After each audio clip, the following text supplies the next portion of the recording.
अस्सलाम वालेकुम, welcome back to my YouTube channel. कैसे हैं आप सब लोग? उम्मीद करती हूँ कि आप सब लोग खैरियत से होंगे। आज आपके लेके आई मैं बहुत ज़्यादा मज़ेदार से सीख कबाब पुलाव की रेसिपी, जो कि बहुत ही ज़्यादा मज़े का बनता है और बहुत ही झटपट सी रेसिपी है।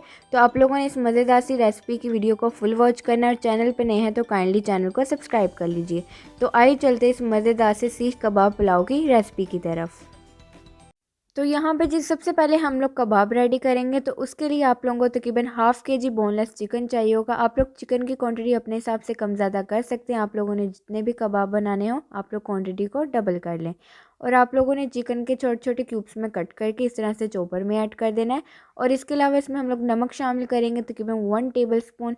आप लोग अपने टेस्ट के मुताबिक ही ऐड कीजिएगा। इसके अलावा इसमें ज़ीरा पाउडर ऐड करेंगे 1 टीस्पून। सीख कबाब मसाला आप लोग कोई भी ले सकते हैं तकरीबन 1 टेबल स्पून। फ्राइड अनियन शामिल करेंगे तकरीबन 2 to 3 टेबलस्पून। और इसके अलावा इसमें हम लोग शामिल करेंगे गरम मसाला तकरीबन 1 टीस्पून। और इसके अलावा इसमें हम लोग शामिल करेंगे धनिया पाउडर तकरीबन 1 टीस्पून। फ्रेश धनिया हम लोग शामिल करेंगे 2 to 3 टेबलस्पून। और इसके अलावा 2 ग्रीन चिलीज़ ऐड कर देंगे इस तरह से चॉप करके। और इसके अलावा इसमें हम लोग शामिल करेंगे रेड चिली फ्लेक्स तकरीबन 1 टीस्पून। और अदरक लहसुन का पेस्ट ऐड करेंगे 2 टेबलस्पून। सारे मसाले शामिल करने के बाद अब इसे हम लोगों ने अच्छी तरह से ब्लेंड करना है तकरीबन 3 से 4 मिनट के लिए, ताकि सारे मसाले अच्छी तरह से मिक्स हो जाएं और आपका जो कीमा है वो तैयार हो जाए। तो यहाँ पे जी हमारा कीमा है बिल्कुल तैयार। आप लोगों ने इस तरह से इसका पेस्ट जो है वो कीमे का तैयार कर लेना है।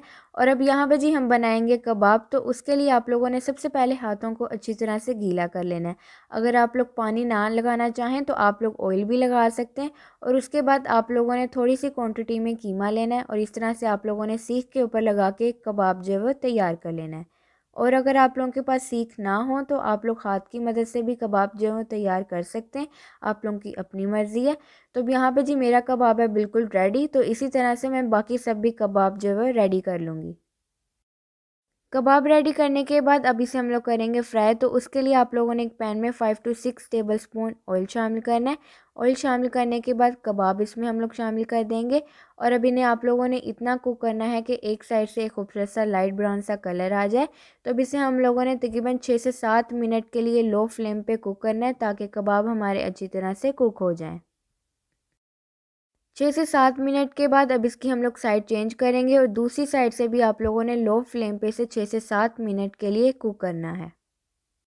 तो यहाँ पे जी हमारे मज़ेदार से कबाब हैं बिल्कुल तैयार। एक खूबसूरत सा इन्हें कलर आ चुका है। तो अब इन्हें हम लोग निकाल लेंगे और सेकंड स्टेप में भी हम लोग इसी तरह से कबाब को फ्राई कर लेंगे। कबाब तैयार करने के बाद अब इसका हम बनाएंगे एक मज़ेदार सा पुलाव। तो उसके लिए आप लोगों ने एक पैन में ऑयल शामिल कर देना है 5 to 6 टेबलस्पून। मैं वही ऑयल यूज़ कर रही हूँ जिसमें मैंने कबाब को फ्राई किया था। ऑयल शामिल करने के बाद अब इसमें हम लोग एक मीडियम साइज़ का बारीक बारीक चॉप किया हुआ प्याज शामिल कर देंगे। और प्याज को आप लोगों ने हल्का सा सॉफ्ट कर लेना है। जब प्याज आपका हल्का सा सॉफ्ट हो जाए तो उसमें हम लोग शामिल करेंगे साबुत गरम मसाले। तो 1 टीस्पून साबुत ज़ीरा, हाफ़ टी स्पून साबुत काली मिर्चें, 4 से 5 लौंग, एक दालचीनी की स्टिक, एक बादियान का फूल, एक बड़ी इलायची। और इसके अलावा इसमें हम लोग शामिल करेंगे एक तेज़पत्ता। और इसके अलावा इसमें हम लोग शामिल करेंगे अदरक लहसुन का पेस्ट तकरीबन 1 टेबलस्पून। अदरक लहसुन के पेस्ट की अब हम लोग करेंगे अच्छी तरह से भुनाई तकरीबन 1 से 2 मिनट के लिए मीडियम फ्लेम पे। अदरक लहसुन की अच्छी तरह से भुनाई करने के बाद दही शामिल करेंगे तकरीबन हाफ़ कप। याद रहे कि जब आप लोगों ने इसके अंदर दही शामिल करना है तो आप लोगों ने फ्लेम को बिल्कुल लो कर लेना है। और उसके बाद आप लोगों ने इसकी अच्छी तरह से भुनाई करनी है तकरीबन 1 से 2 मिनट के लिए हाई फ्लेम पे। अच्छी तरह से भुनाई करने के बाद अब इसमें लोग शामिल करेंगे पानी। पानी यहाँ पे मैंने तकरीबन 2 कप शामिल किया है। यहाँ पे आप लोगों ने अपने राइस की क्वांटिटी के हिसाब से ही इसके अंदर पानी जो है वो शामिल करना है। अच्छी तरह से एक दफ़ा मिक्स कर लें। और इसके अलावा इसमें हम लोग शामिल करेंगे नमक तकरीबन 1 टीस्पून, अपने टेस्ट के मुताबिक ही शामिल कीजिएगा। गरम मसाला शामिल करेंगे हम लोग तकरीबन 1 टीस्पून। एक दफ़ा अच्छी तरह से मिक्स कर लें। और इसके बाद इसमें हम लोग शामिल करेंगे हाफ़ टी स्पून जायफल और हाफ़ टी स्पून जावित्री पाउडर।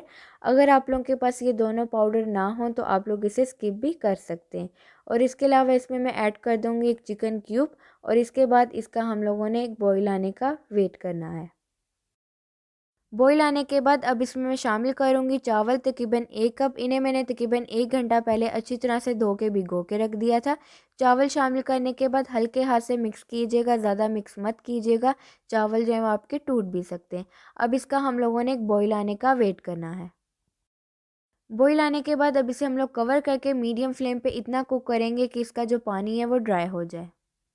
पानी अच्छी तरह से ड्राई हो चुका है। फूड कलर ऐड करेंगे 1 टेबलस्पून। ये ऑप्शनल है, अगर डालना चाहें तो आप लोग डाल सकते हैं, वरना इसे स्किप कर दें। और उसके बाद फ्राई किए हुए कबाब इस तरह से रख दें और अब इसे हम लोग कवर करके 5 से 6 मिनट के लिए लो फ्लेम पे कुक करेंगे ताकि चावल हमारे अच्छी तरह से कुक हो जाएं। तो यहाँ पे जी देखिए हमारा मज़ेदार सा पुलाव है बिल्कुल तैयार। तो अब यहाँ पे जी मैं इसे दूंगी कोयले का दम। अगर आप लोगों को कोयले की स्मेल नहीं पसंद तो आप लोग इसे स्किप भी कर सकते हैं, आप लोगों की अपनी मर्ज़ी है। इस तरह से कोयला रखने के बाद अब इसकी हम लोगों ने फ्लेम ऑफ कर देनी है और इसी तरह से हम लोग इसे छोड़ देंगे तकरीबन 3 से 4 मिनट के लिए। तो यहाँ पे जी देखिए हमारा मज़ेदार सा सीख कबाब पुलाव है बिल्कुल तैयार। यकीनन आज की मेरी झटपट सी रेसिपी आप लोगों को बहुत पसंद आई होगी। आप लोगों ने ये झटपट सी रेसिपी ज़रूर ट्राई करनी है, अपना फीडबैक भी ज़रूर देना है कि आप लोगों को ये रेसिपी मेरी कैसी लगी। तो इसी तरह की मज़े की रेसिपीज़ देखने के लिए आप लोग मेरे चैनल को सब्सक्राइब करें, वीडियो को लाइक करें, शेयर करें अपने दोस्तों के साथ, अपनी फैमिली के साथ। तो कमेंट करके भी अपना फीडबैक ज़रूर दीजिए कि आप लोगों को ये रेसिपी मेरी कैसी लगी। तो मुझे दीजिए इजाज़त और मुझे रखिए दुआ में याद। अल्लाह हाफिज़।